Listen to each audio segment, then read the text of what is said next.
आकाशवाणी भोपाल से प्रस्तुत हैं प्रादेशिक समाचार।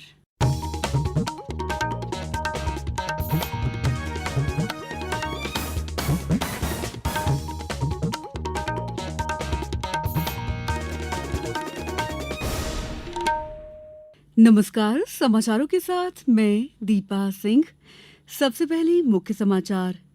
राज्य सरकार बाढ़ के संकट से निपटने के लिए सतर्क।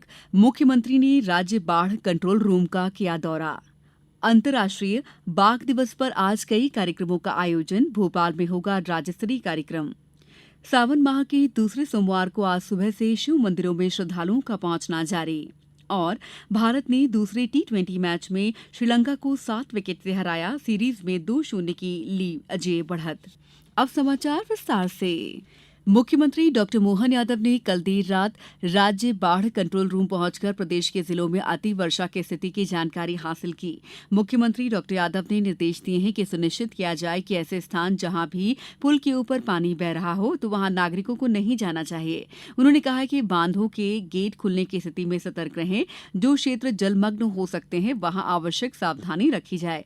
मुख्यमंत्री ने भोपाल स्थित बाढ़ नियंत्रण कक्ष का निरीक्षण कर कार्यप्रणाली की जानकारी हासिल की। पुलिस महानिदेशक सुधीर कुमार सक्सेना और अन्य वरिष्ठ अधिकारियों से बाढ़ नियंत्रण कक्ष द्वारा किए जा रहे कार्य के संबंध में जानकारी हासिल की। मुख्यमंत्री डॉक्टर यादव ने निर्देश दिए हैं कि वरिष्ठ अधिकारी सभी स्थितियों पर निरंतर नजर बनाए रखें। आवश्यकता हो तो हेलीकॉप्टर की व्यवस्था भी ऐसे क्षेत्र के लिए रखी जाए। प्रदेश में बारिश का दौर जारी है, जिससे नदियों का जलस्तर लगातार बढ़ता जा रहा है। भोपाल में कल एक दिन में 1 इंच से अधिक बारिश दर्ज की गई। यहां कोलार डैम के 2 गेट खोलने पड़े हैं। वहीं बड़ा तालाब में भी जलस्तर पूरी क्षमता के नजदीक पहुंच गया है। जबलपुर की रानी अवंतीबाई लोधी सागर परियोजना बरगी बांध के जलस्तर को नियंत्रित करने आज दोपहर 1 बजे 21 में से 7 गेट को खोला जाएगा। परियोजना प्रशासन ने अलर्ट जारी कर बांध के निचले क्षेत्र के निवासियों से नर्मदा तट और घाटों से सुरक्षित दूरी बनाए रखने की अपील की है। कार्यपालन यंत्री ने बताया कि बांध के जलद्वार खोले जाने से नर्मदा के जलस्तर में 8 से 10 फीट की बढ़ोतरी होगी। उन्होंने बांध के निचले क्षेत्र के निवासियों से नर्मदा तट से सुरक्षित दूरी बनाए रखने और डूब क्षेत्र में प्रवेश न करने का अनुरोध किया है। इस बीच मौसम विभाग ने भोपाल, सीहोर सहित 22 जिलों में आज भी भारी बारिश का अलर्ट जारी किया है। इंदौर जिले में कल दिन भर भी रिमझिम बारिश तो कभी तेज बारिश होती रही। जिले में लगभग 13.5 इंच औसत वर्षा दर्ज की जा चुकी है। आज अंतर्राष्ट्रीय बाघ दिवस है। मुख्यमंत्री डॉक्टर मोहन यादव ने कहा है कि प्रदेश का सौभाग्य है कि मध्य प्रदेश सर्वाधिक बाघ वाला प्रदेश है। प्रदेश में बाघों की आबादी बढ़कर 785 पहुंच गई है। ये गर्व की बात है। उन्होंने अंतर्राष्ट्रीय बाघ दिवस पर प्रदेशवासियों को बधाई और शुभकामनाएं दी हैं। डॉक्टर यादव ने कहा है कि वन्य प्राणियों की सुरक्षा का कार्य अत्यंत मेहनत और परिश्रम का है। समुदाय के सहयोग के बिना वन्य प्राणियों की सुरक्षा संभव नहीं है। मुख्यमंत्री ने अंतर्राष्ट्रीय बाघ दिवस पर जंगलों में बाघों के भविष्य को सुरक्षित करने और प्राकृतिक संतुलन बनाए रखने के लिए एकजुट होकर कार्य करने का संकल्प लेने का आह्वान किया है। मुख्यमंत्री आज भोपाल में राज्य स्तरीय कार्यक्रम में शामिल होंगे। वन एवं पर्यावरण मंत्री राम निवास रावत कार्यक्रम की अध्यक्षता करेंगे और वन तथा पर्यावरण राज्य मंत्री दिलीप अहिरवार विशिष्ट अतिथि होंगे।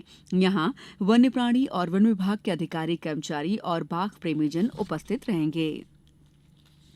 प्रदेश के आगरमालवा क्षेत्र में पेयजल संकट से निपटने के लिए देवास जिले में अमृत संचय अभियान चलाकर वर्षा जल को सहेजने का काम शुरू किया गया है। इस अभियान में बारिश के जल को सीधे धरती में उतारने के लिए रूफ वाटर हार्वेस्टिंग सिस्टम लगाए जा रहे हैं। रूफ वाटर हार्वेस्टिंग तकनीक बनाने वाले भूजल वैज्ञानिक डॉक्टर सुनील चतुर्वेदी ने आकाशवाणी को बताया कि जल संकट इस समय पूरे देश में है और कई महानगर, बेंगलुरु हो, चेन्नई हो, दिल्ली हो, जयपुर हो, ये सभी जल संकट से जूझ रहे हैं और आने वाले समय में इस जल संकट की विकरालता बहुत अधिक होगी।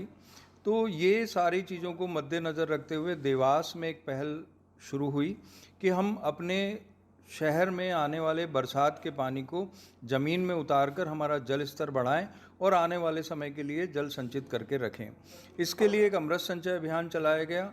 जिला प्रशासन के नेतृत्व में, कलेक्टर महोदय के नेतृत्व में अभियान जारी है और इस अभियान के तहत हर एक छत पर, हर एक खुली जगह से आने वाली जो बरसात की बूंदें हैं उनको या तो सीधे छत से आने वाले पानी को एक फ़िल्टर से ले जाते हुए सीधे ट्यूबवेल में उतारा गया है।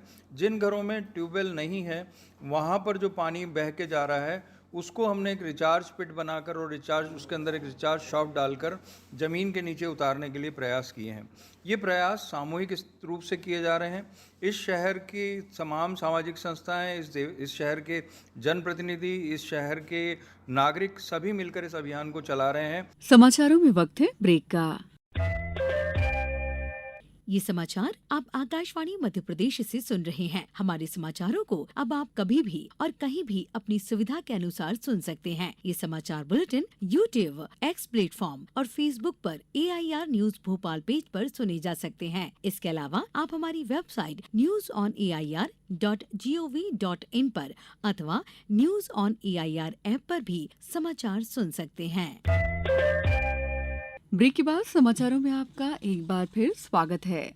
प्रधानमंत्री नरेंद्र मोदी ने केंद्र सरकार की योजनाओं की पहुंच बढ़ाने के लिए भाजपा शासित राज्यों के मुख्यमंत्रियों और उप मुख्यमंत्रियों के साथ चर्चा की। श्री मोदी ने सभी को अपने अपने राज्यों में शासन व्यवस्था को और बेहतर बनाने के लिए कई सुझाव दिए और कल्याणकारी योजनाओं के बेहतर वितरण के लिए संदेश देने पर बल दिया।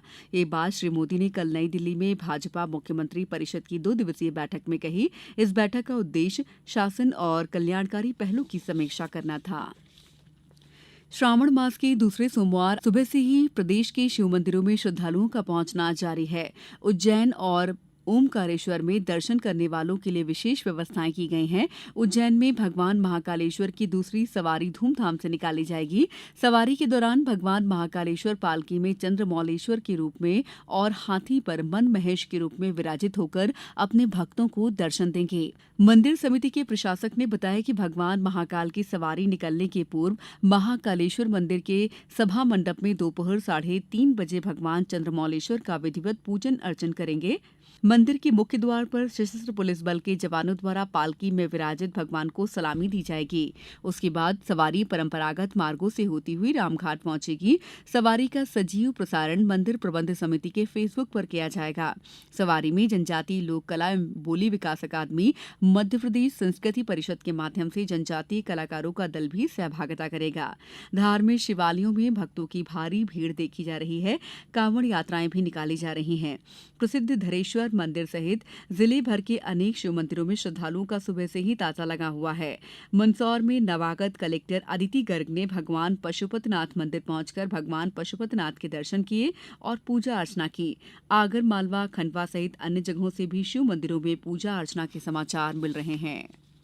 श्रीलंका के साथ 3 T20 मैचों की श्रृंखला में भारत ने 2-0 की अजेय बढ़त ले ली है। कल रात श्रीलंका के पल्ले के लिए अंतर्राष्ट्रीय क्रिकेट स्टेडियम में वर्षा बाधित दूसरे T20 मैच में डकवर्थ लुईस नियम के आधार पर भारत ने श्रीलंका को 7 विकेट से हराया। भारत ने पहले टॉस जीतकर गेंदबाजी का फैसला किया। श्रीलंका ने निर्धारित 20 ओवर में 9 विकेट पर 161 रन बनाए। जवाब में भारत की पहली पारी संशोधित करनी पड़ी और जीत का लक्ष्य 8 ओवर में 78 रन कर दिया गया। भारत ने 6 ओवर और 3 गेंद में 81 रन बनाकर मैच जीत लिया। रवि बिश्नोई को प्लेयर ऑफ द मैच चुना गया। तीसरा और अंतिम मैच कल पल्ले के लिए स्टेडियम में ही खेला जाएगा। इसके बाद कोलंबो में 3 एक दिवसीय मैचों की श्रृंखला होगी। अब कुछ समाचार संक्षेप में। अभिभावकों को रियायती और प्रतिस्पर्धी दरों पर बच्चों की स्कूल यूनिफॉर्म उपलब्ध कराने कलेक्टर की पहल पर जबलपुर के Lima garden Gohalpur garment cluster में लगाए गए 5 दिवसीय यूनिफॉर्म मेले में बड़ी संख्या में अभिभावक बच्चों के साथ पहुंच रहे हैं। कटनी में ढीमरखेड़ा क्षेत्र के बाढ़ग्रस्त गांवों के प्रभावित परिवारों को प्रति परिवार 50 किलोग्राम अनाज वितरण किया जा रहा है। सतना जिले में एनीमिया की जांच को लेकर स्वास्थ्य विभाग ने एडवाइजरी जारी की है। गुना में कलेक्टर एवं जिला मजिस्ट्रेट डॉ सत्येंद्र सिंह द्वारा 34,000 लीटर शराब के अवैध परिवहन में जब्त वाहन टैंकर को शासन के पक्ष में राजसात करने के आदेश जारी किए गए हैं। इस बुलेटिन में इतना ही। नमस्कार।